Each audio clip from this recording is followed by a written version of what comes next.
I would like to start with a disappointment. What you are going to hear tonight is not a conceptual history of the notion of the social body. It is very much a paper about everything that is amiss in order for us to do that conceptual history. So it is a lot about the conditions required to do this conceptual history. It is a lot about identifying the texts and the authors, which would allow us to go ahead and do that kind of exercise. I am not saying that I will not contribute to do it. I definitely hope to be able to contribute to approach a conceptual history of that very central notion of the Nahda.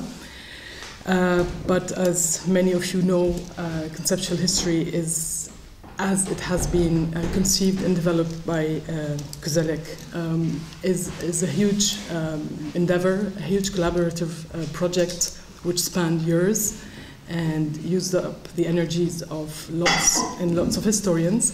So I am very much hoping that with the new projects that I am developing currently, and with the hope that I will convince the Canadian funders to be able to carry out such a conceptual history, in the sense that I am now trying to get funds to carry out a digitization of the Nahda, as simply as that, a digitization of not just the central journals that made up the Nahda, but of most of the journals, including the less canonical or the not canonical at all. So that was the first remark before I do start. The second remark is that this is a project that saw the light some years ago, and developed over the course of several workshops, and it had as it ambitioned to group many historians of the whole of Asia to write a global history, a global conceptual history of Asia. Well, actually, they have managed partially, but brilliantly, but partially, in the sense that we were cohorts at the beginning, and only 5 or 6 survived this endeavor. So very recently, which means this year, this volume, A Global Conceptual History of Asia, 1860 to 1940, was published under the editorship of Hagen Schultz Vorberg. And the paper concerned with something very similar to what I am doing in this volume, which concerns the social during the Nahda, is authored by Ilham Khouri Maqdisi, who in the end turned to focused in the end on mostly one author, Shibli Shumayil. And this is one of the reasons why I did not join, as I absolutely decided that to approach this notion, at that point of the absence of collaboration between historians, either you did concentrate on just one author, the way Ilham Khouri Maqdisi brilliantly did, or you ambitioned to have a much wider, broader look at the way the concept was being conceived in a cross-sectarian way, but also across the different capitals of the Nahda, in which case this would indeed use up 10 years of your life. So it is very much a framework paper, and as I said, I hope to present the conditions and the obstacles facing a conceptual history of that notion of al-hayʼ al-ijtimâʿiyya, or the social body. So, without much ado, I will now start. So the task of mapping out the emergence and the career of this concept of the social in the Arab Islamic world is a daunting one for a series of reasons, which range from the epistemological to the disciplinary via the methodological. First problem, while the adjective ijtimâʿiyya, social, and the substantive from which it is derived, mujtama', society, do seem to have a diachronic point of departure in the Syrian-Egyptian 19th century, meaning in that creative era of literary production and translation, also known as the Nahda or Arab Renaissance. Concepts of the social and of the communal precede, overlap, and also survive the utilitarian appropriation of mainly Franco-British concepts of the polity. So it's not because a new concept of the social emerges during that Nahda that older concepts to express the meaning of to be together, to live together, simply disappear or cease to have any relevance. Thus, the synchronic dimension of the investigation is rendered somewhat awesome by the difficulty in determining which is the competing concept, which the counter concept, which the maybe still undifferentiated conceptual bundle or cluster. What Dipesh Chakrabarti, in one of those workshops that I did attend, very aptly described as something in the making, something to be announced. So that was one of the main reasons, one of the first reasons presenting obstacles to carry out this endeavor, this conceptual history endeavor.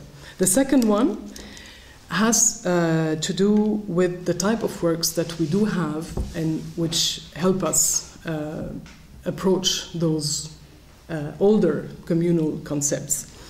So while we do have sophisticated monographs, very sophisticated monographs on specific concepts of Islamic law or political thought, for example, Michael Cook's monumental work on Hisba, or Felicitas Opwitz on Maslaha, these, more often than not, borrow the path of Ideengeschichte, and moreover, they usually document the sole medieval period, leaving out a fantastic chunk of 5 centuries, including the formidable advent of the Ottoman Empire. Well, I will not go and do you the insult of going through the decline paradigm, which is known to students of the Ottoman and Middle Eastern history. But as you know, until quite recently, this paradigm was hegemonic in the historiography, and it has done some damage to the social and cultural history of the Middle East by vindicating the coming of the West master narrative and foreclosing any serious possibility of writing a conceptual history of its major sociopolitical concepts. In that respect,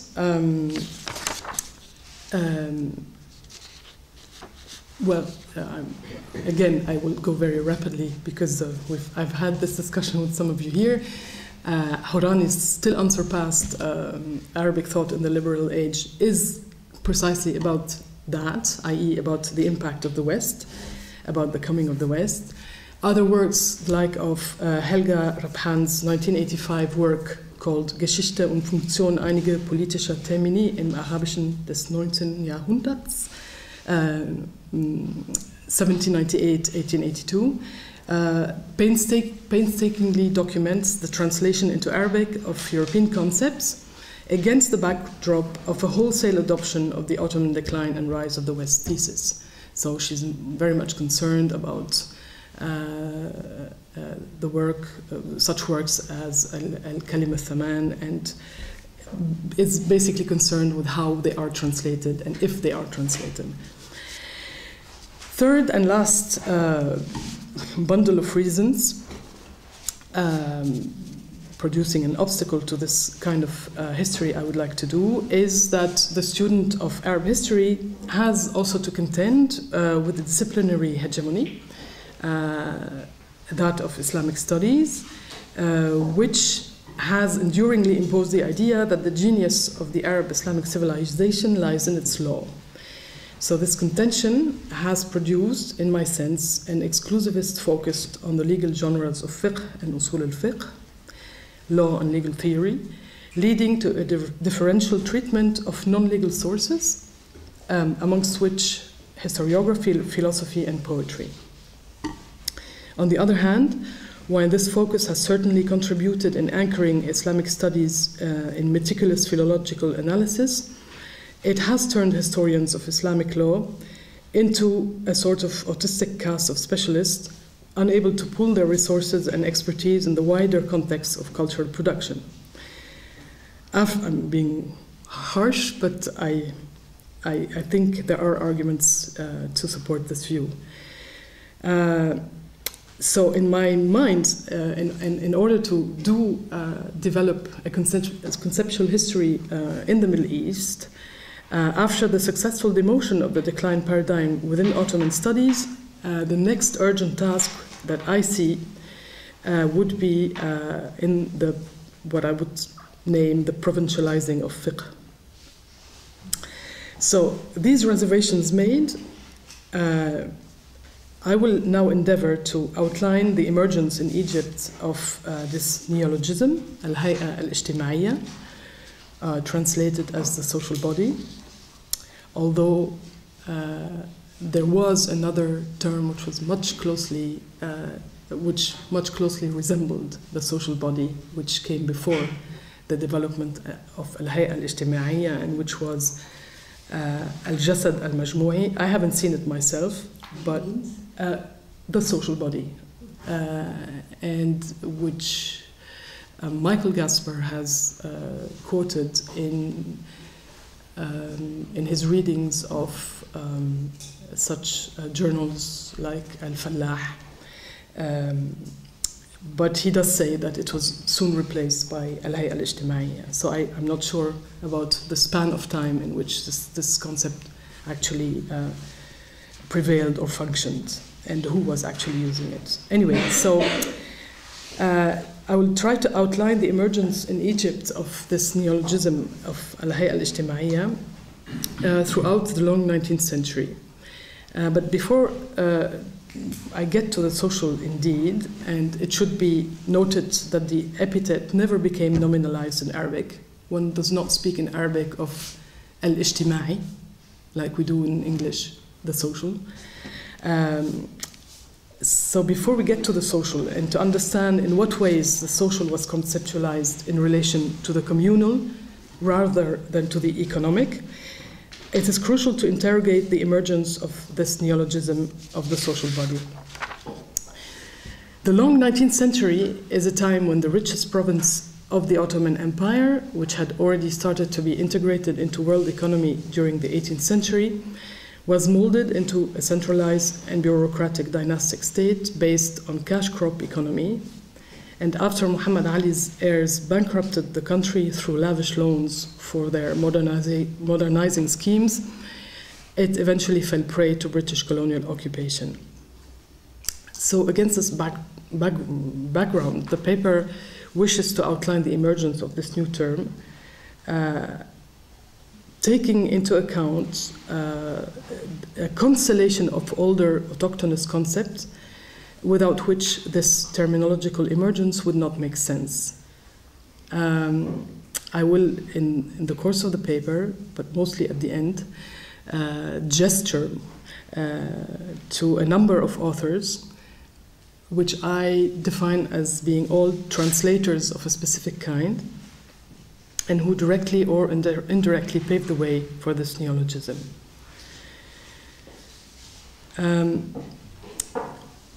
Eventually, of course, there is the wish to append to such a project a list of the Western works which were translated into Arabic and through which this neologism got established.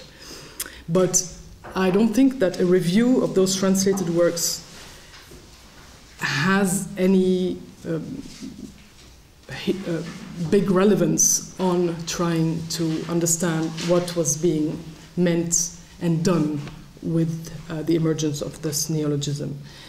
So basically the reason behind this renouncement, renouncing to go through exactly an analysis of one-to-one, if you want, comparison between the Western original and the Arabic translation, the reason behind this renouncement lies in a certain approach to translation, which has recently been exemplified by Samah Salim, and which is rooted in the utilitarian conception that the actors themselves had of translation. In one of her articles, Samah Salim has offered what I would call a non-genealogical analysis of novel translation, or of translation in general. It doesn't have to be literature, where she shows that the original text is transformed into a canvas or into some raw material of rewriting. So in that perspective, one is rid of the fidelity-related anxiety concerning the original work, and the derived text becomes an appropriation which responds to local objectives and needs, whether these needs are didactic, social, and/or political, and which we can only grasp, as Samah Salim says, through what she calls a post-romantic perspective. So what does she mean exactly by that? By post-romantic perspective, she means a perspective which has been emancipated from the idea of genius and fidelity to genius, of original creation and fidelity to original creation.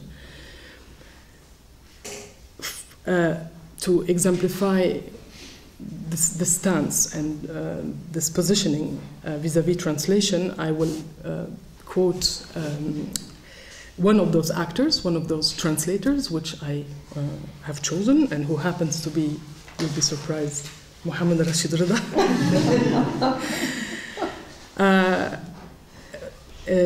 For Rashid Rida, for example, but he does share this view with many others of Nahdawis, the didactic value of fiction, riwayat, is universal. So the question of whether the work of fiction was a creation, munsha'a, or a translation, muharraba, was not only secondary for him, it was simply irrelevant, if only because translation itself was conceived in terms of Arabization, ta'rib.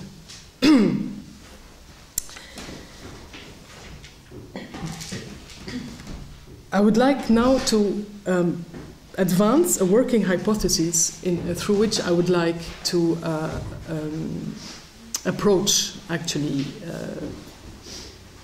not only the identification of those translators, the identifications of those works in which this neologism was used, but also the analysis of the whole. So this working hypothesis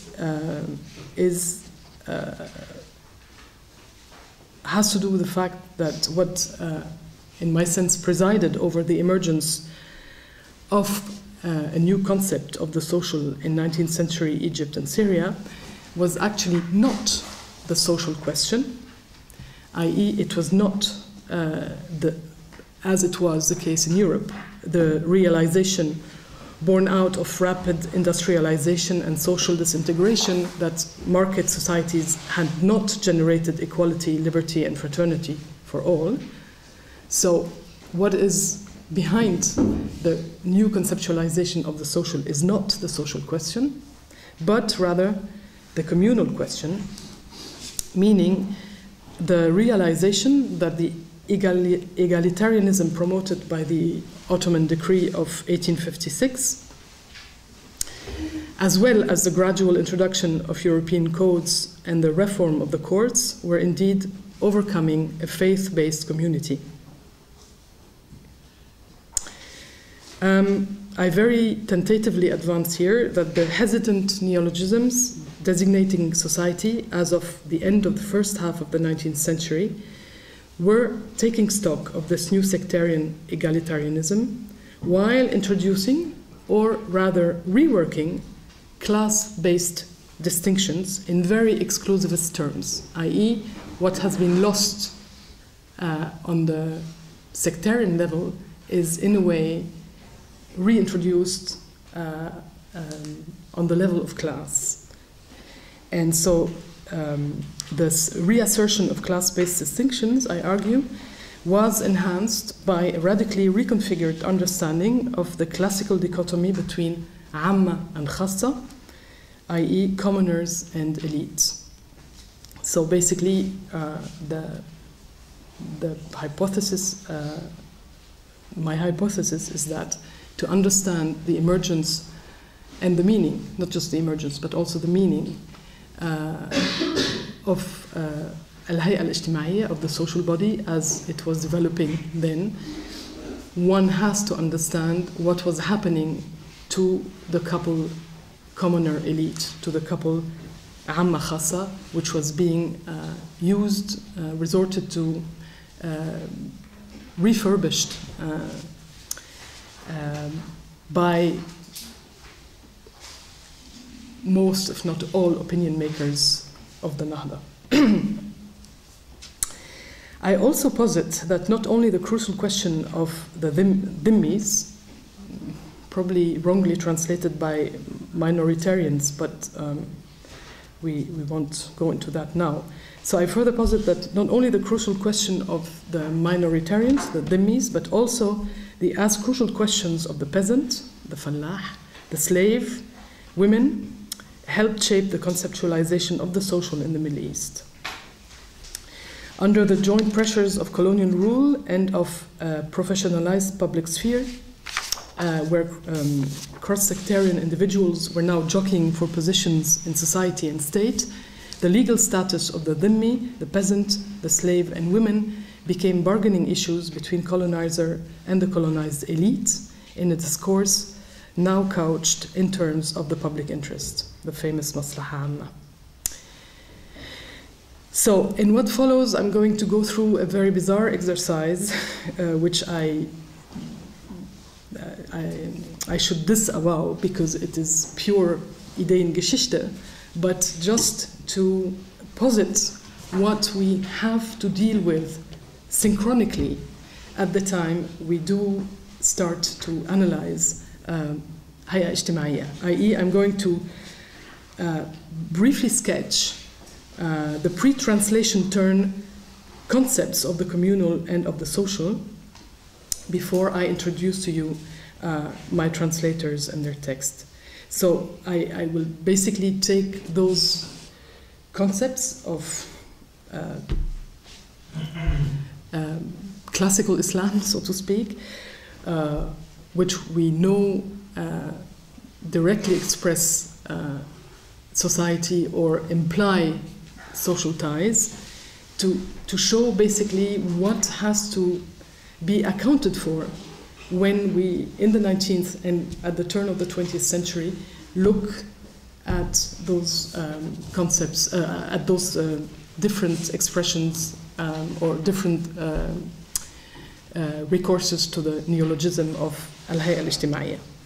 So, among the classical Islamic concepts that express the idea of the collective, obviously the most prominent remains to this day the concept of ummah. And despite its identification to the nation during the Nahda, the ummah has retained or recovered its initial sense of community, which, it must be emphasized, was never organically undifferentiated, simply because the process out of which it grew and developed was not organic, but political from the start. So I will explain what I mean by that. The ummah, the community of believers, the ibad, is indeed de facto as well as de jure composed of Muslims as well as followers of the other revealed religions. So it's not as if we had some organic, purely Muslim ummah from the start, which eventually, into which got integrated or to which one appended across the ages foreign bodies, so to speak. From the start, the Ummah is plural.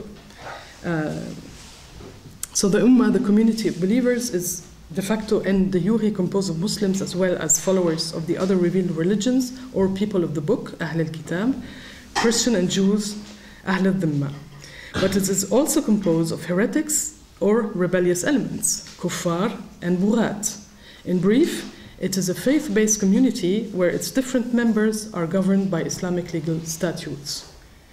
Said yet in other terms, it is a human association allowing identity and difference to coexist within itself. True, the 10th century Aristotelian philosopher Al-Farabi used Ummah in the sense of community, opposing it to the polis or Respublika, Medina. The core principle governing the Ummah, wrote Farabi, is religion. The principle governing the virtuous Medina is reason. It is fundamental to trace just when and why this opposition ceased to have relevance in the Arab-Islamic world, but again, the emphasis of Islamic studies on fiqh means that philosophical genealogies are very hard to trace. Be that as it may, and that was a parenthesis, the Ottoman legal framework would soon divide and govern the diverse populations of the empire into other types of communities or sub-communities, eventually called millas, with proper courts catering for personal status law, marriage, and inheritance. While the millah is not per se a territorially based sub-community of the empire, the distribution or location of a particular millah often also corresponded to specific portions of the imperial territory. Other more territorial concepts of the communal include Dar al-Islam, the abode of Islam, by opposition to Dar al-Harb, the abode of war, or Dar al-Ahd, the abode of the covenant, regulated by the international relations concept of jihad, or holy war.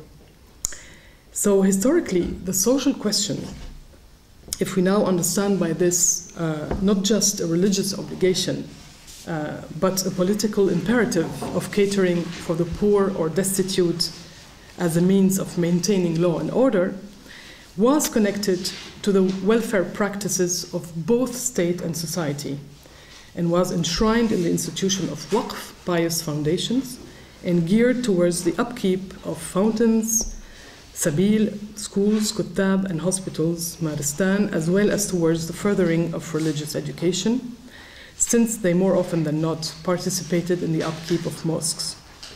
Jami', a term actually extracted from the same three-root word jama'a, later found in the concept of the social, mujtama' or hay'a ijtimâʿiyya, but I should add that etymologies are not Begriffsgeschichte cup of tea.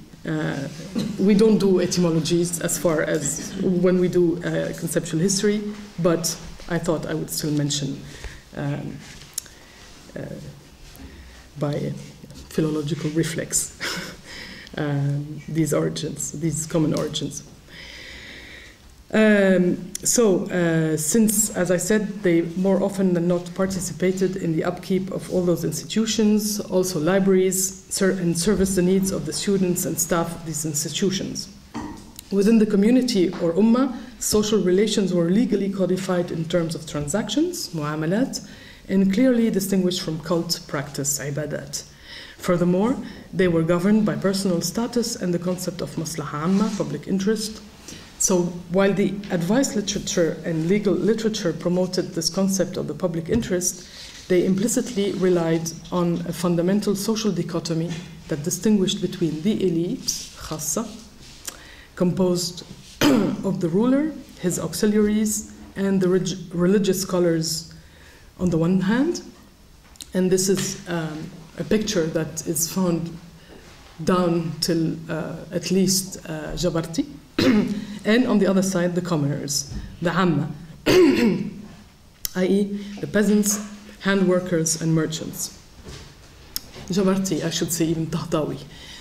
The emergence during the 19th century of the concept of the social, as I would like to show, took place against the backdrop of this fundamental reworking of the khassa-amma dichotomy.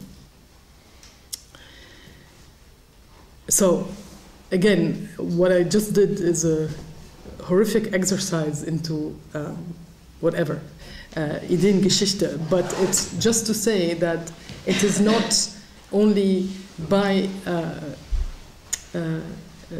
in relation to whatever translated work from European languages that this neologism would have to be accounted for, but one would have to account to whatever happened to those, to this constellation of concepts. And depending on who you are looking at and when, this constellation of concepts will or will not play a certain role, might have such and such a weight, and will combine with new or other concepts in a specific way also.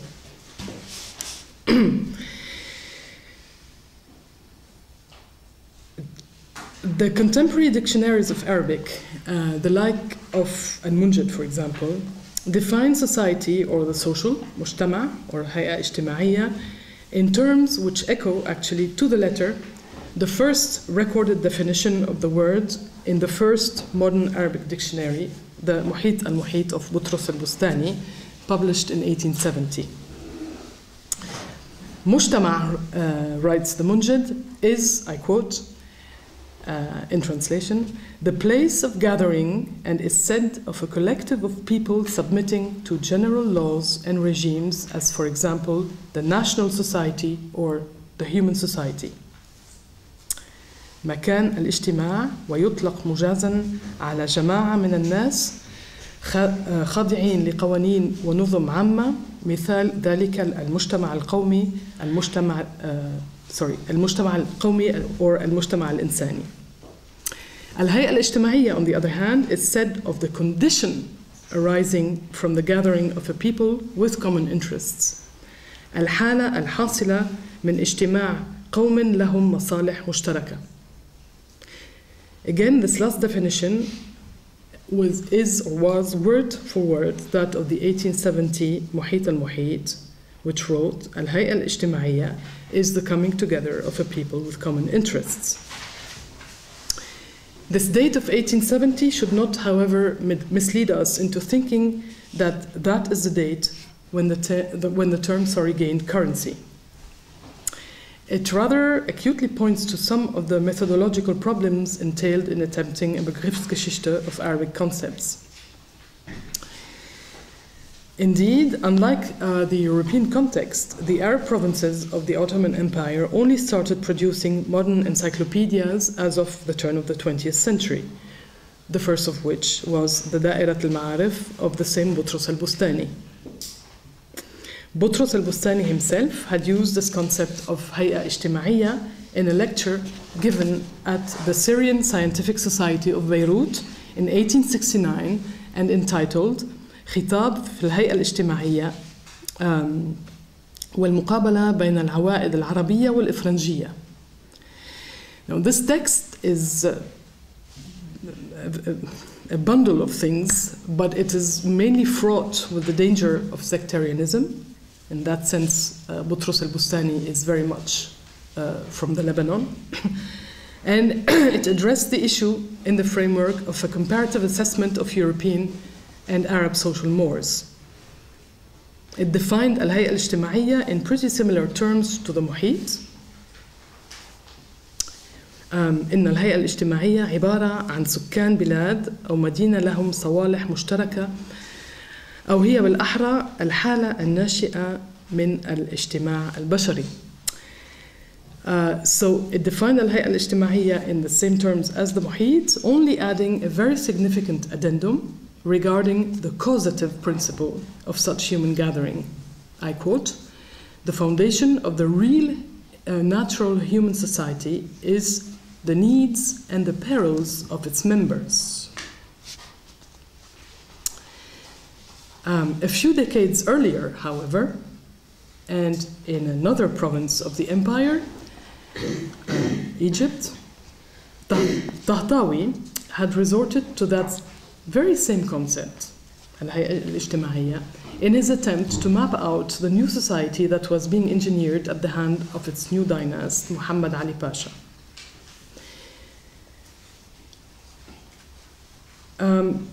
Let me just come back to that, to those methodological problems I was mentioning as regards the Begriffsgeschichte in the context of the Middle East. Now, before I delve a little more into this, while the crystallization of the neologism al-hayyə al-ijtimâʿiyya can be traced back to its first inscription into Bustani's dictionary, an attempt at tracing earlier usages, cognizant, for instance, of Tahtawis in earlier dictionaries and compendia, would actually result in failure. And that's one of the problems of attempting this kind of history. For instance, and a case in point is the famous Arabic English lexicon of Edward Lane, compiled on the basis of the last great classical compendium, the 18th century Taj al-Arus of the polymath Muqtada Zabidi, itself compiled on the basis of the greatest medieval compendia, amongst which the 13th century Lisan al-Arab and the 14th century Qamus al-Muhit of Fayruzabadi. Lane's lexicon, which was published in 1865, i.e. only 5 years before Bustani's 1870 dictionary Muhit al-Muhit, and 4 years before his lecture on the social body, the famous Khitab fi al-hayyə al-ijtimâʿiyya, does not acknowledge Tahtawi's neologism and usage, and gives for the sole mujtama' a very topographical definition only, and one which applies to things, not even human beings. I quote, "It is said to be a place in which a thing becomes collected, brought together, or the like." The definition continues, "or in which things have become so, where they collect themselves, come together, or unite, or in which they are comprised or contained, a place in which is a collection of things." Very interestingly, while it is possible to see in this topographical definition its future social avatars, it is not yet possible to see the binding or causative principle behind such a gathering. Actually, Lane's definition implies that it is the topographical element which is the organizing principle, whereas a society is hardly a collection of people arranged according to place. So this remark was aimed again at underscoring the fact that any Begriffsgeschichte in the modern Arab context would have to undertake a preliminary textual investigation of encyclopedic proportions, i.e. it cannot treat dictionaries as if they were encyclopedias, and would even need to distrust them. Actually, the only equivalent or the only actual pool in which we could attempt what Kozalek et al. Attempted for the European context through the encyclopedia would be the journals of the Nahda. Hence my wish to eventually be able to get the funding to digitize the journals of the Nahda.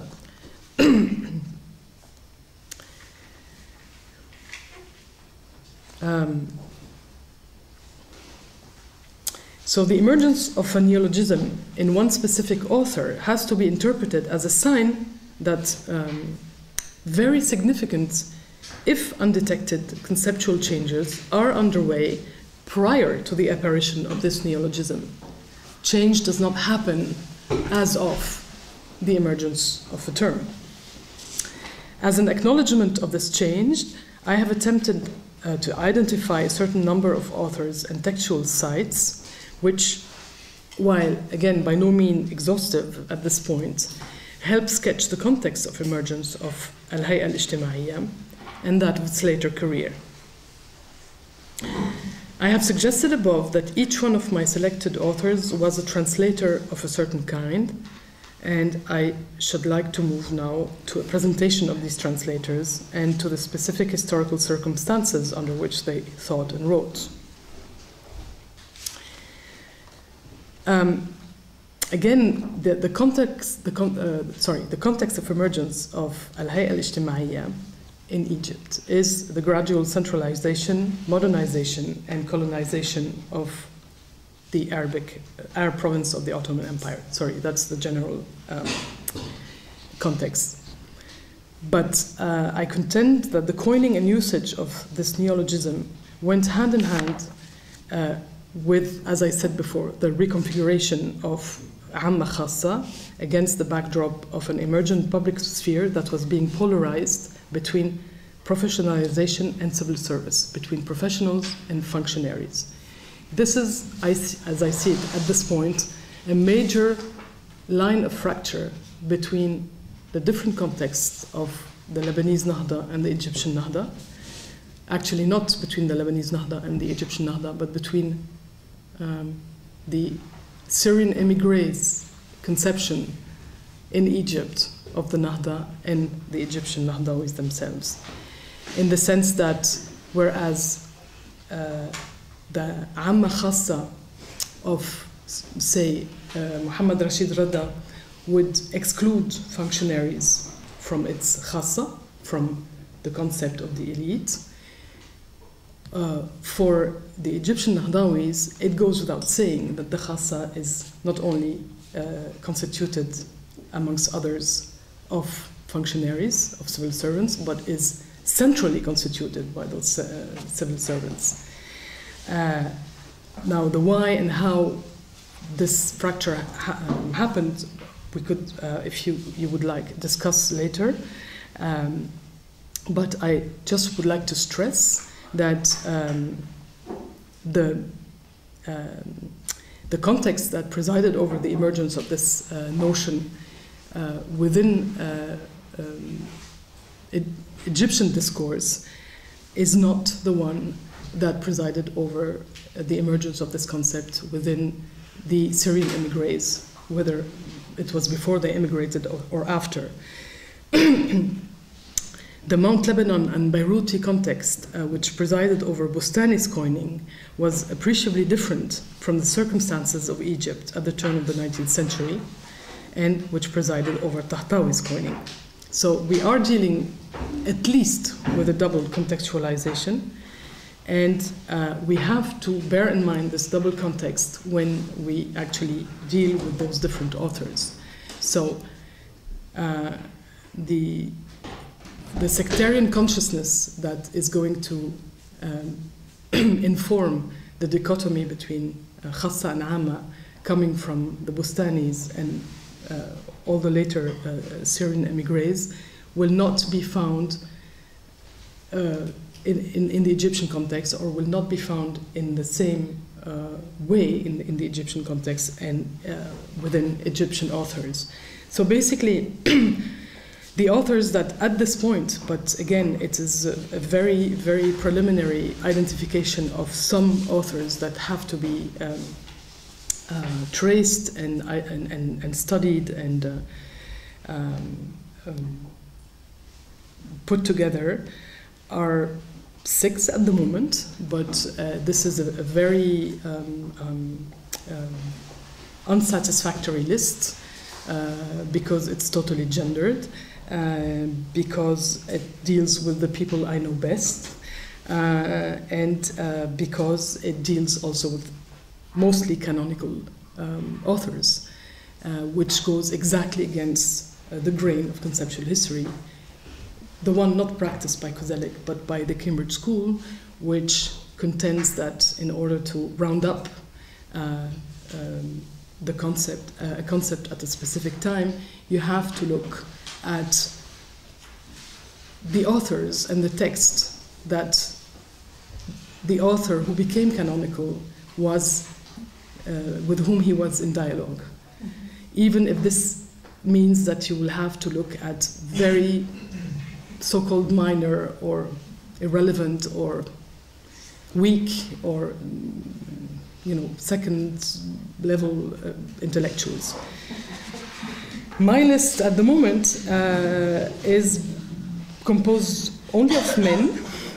One of them is Rajabi, the chronicler of Muhammad Ali Pasha, who died in 1829, who was an Azhari scholar, co-opted in the new dynastic and bureaucratic state, and who had a who had an acute sectarian outlook on the new society that was emerging, but one pretty dissimilar to that one which was portrayed by Rashid Rida, for instance. Rajabi's problem basically were the Copts and the Coptic scribes, who had been the main contenders of the Azhari scholars, whom he does not hesitate,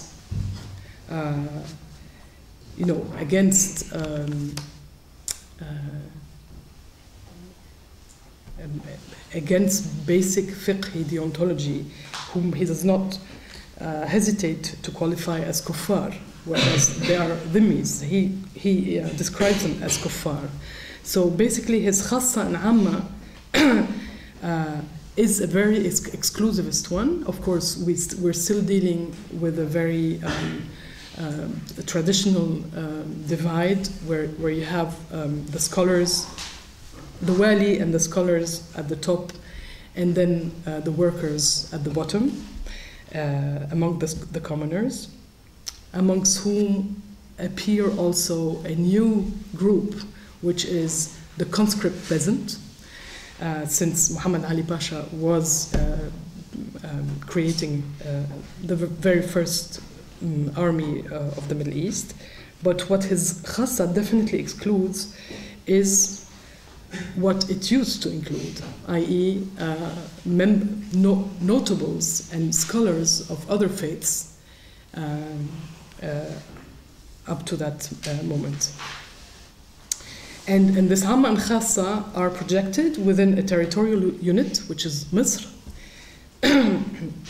and where a specific new dynast is working to secure the interest of somehow the bigger Islamic polity. I don't know how this was supposed to work, but this is the outlook of Rajabi.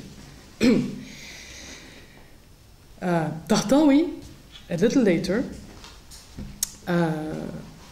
one of the first bureaucrats of this new bureaucratic state in the making, is also of Azhari extraction, but he was sent, as most of you know, to France, accompanying a group of students and supposedly acting as the chaplain of that group of students, but ending up learning the French language and engaging with French intellectuals, and coming back and serving Muhammad Ali Pasha in an unexpected way, in the sense that he will found a translation school and hugely contribute to the production, to the translation and editing of a big amount of school textbooks for the military schools of Muhammad Ali Pasha.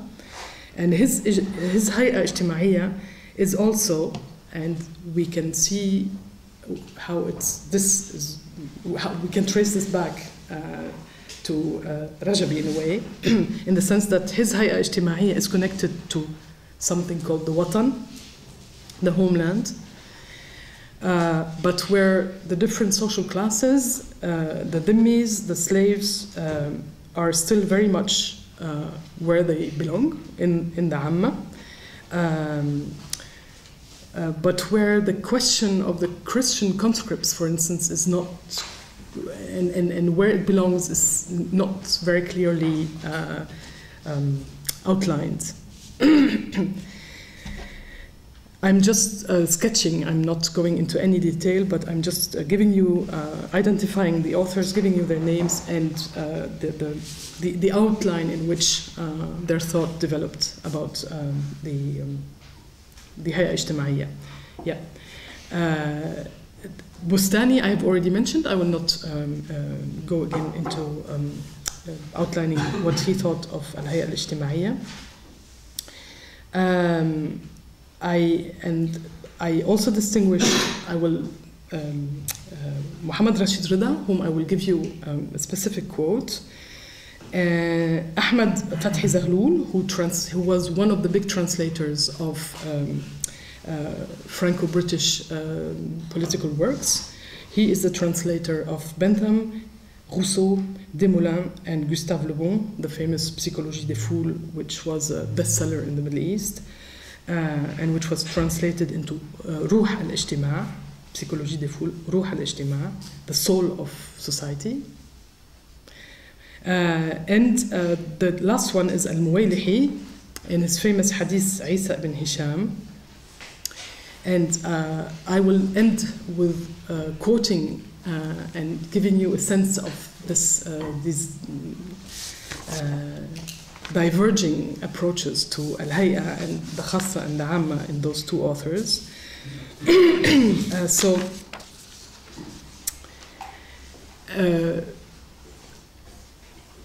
Muhammad al-Muwaylihi is credited as the father of the modern Arabic novel, and he publishes in 1907 a book which owes a lot to the genre of the maqama called Hadith Isa ibn Hisham, which was published in the form of, which was serialized in a journal at the beginning, but the form of the dialogues does not just owe, the form of the book does not just owe its structure to the maqama and to the necessity of fitting it in a serialized journal, but it uses a dialogue as a didactic tool to translate for those unable to partake in the modern age, in the new era called al-jadid, al-hadith, those institutions constituting the modern age. So we have this passage where Isa is basically explaining to his old friend the Pasha what prosecution means, what niyaba means. So I have translated it as such. Prosecution in this new order, al-nizam al-jadid, I think is the Arabic, is a judicial authority responsible for penal prosecution against criminals in the name of the social body, hayyə ijtimāʿiyya. And the reason behind its establishment is that no crime should go unpunished. Its role is to defend the law, thus revealing the culpability of the culprit and the innocence of the innocent. The Pasha asks, but what is the social body in the name of whom the niyaba prosecutes? How very practical that we have such a Pasha asking such a question. Isa answers, the social body is the whole of the ummah. هي مجموع الأمة. So, maybe now you see why I forced myself into going in this exercise into Ideen Geschichte by telling you about the ummah, the dhimmi, etc., etc. It is because of the way al-Muwaylihi is actually explaining to the Pasha what this hayyə ijtimāʿiyya means. So he is doing that in a very casual manner, which contrasts a lot with the painstaking ways used to explain what prosecution means, and which signals to us that hayyə ijtimāʿiyya at the moment where Muwaylihi uses it has already been mainstreamed, but that in order to define it and to explain it to the old guys, you have to resort to connected concepts or to similar notions or to older notions expressing the communal. هي مجموع الأمة, whatever that can mean.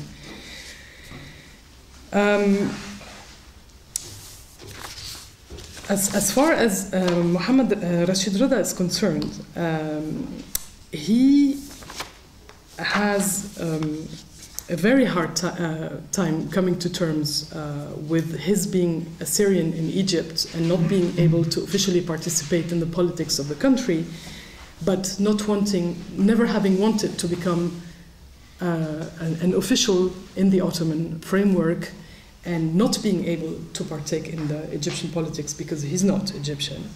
So he, as I said, excludes from his khassa, the functionaries and the civil servants, and defines the khassa as afrad al-ummah, so the members of the ummah, صناعها وزراعها وأجرائها. And all of these people are طبقات الدنيا at the same time. So صناعها وزراعها وأجرائها, it's workers, it's peasants or agriculturals, and أجرائها, it's salaried members. In another context, he includes the following people in his khassa. So it's al-muallimun, teachers, wal-muallifun, authors, was-sasa, those who deal with politics, wal-qudat, judges, wal-atibba, doctors, ومديري الشركات المادية وكبار التجار, so the directors of big companies and big merchants. So what is absolutely fascinating with this definition, and I will stop there, is not only that it excludes the functionaries, but that it also excludes the big landed owners. And in that sense, it is in direct opposition to the definition of what the khassa would be with somebody whom I did not really detail, and which is Lutfi Sayyid, who himself comes from that background, and for whom, of course, the middle class, or if we understand the khassa as being the new middle class, includes not only the functionaries, but also the big landed owners. So that's it. There is no conclusion, of course, at this point, because this was just a framework paper. But that's the scale of the endeavor, in which, of course, for each of these authors, in a preliminary way, one would have to account also what is being done to the dhimmis, what is being done to the slaves, what is being done to the peasants, and what is being done to women, which I not even dare sketch here. So that's it. I'm sorry if I have really taken a lot of time.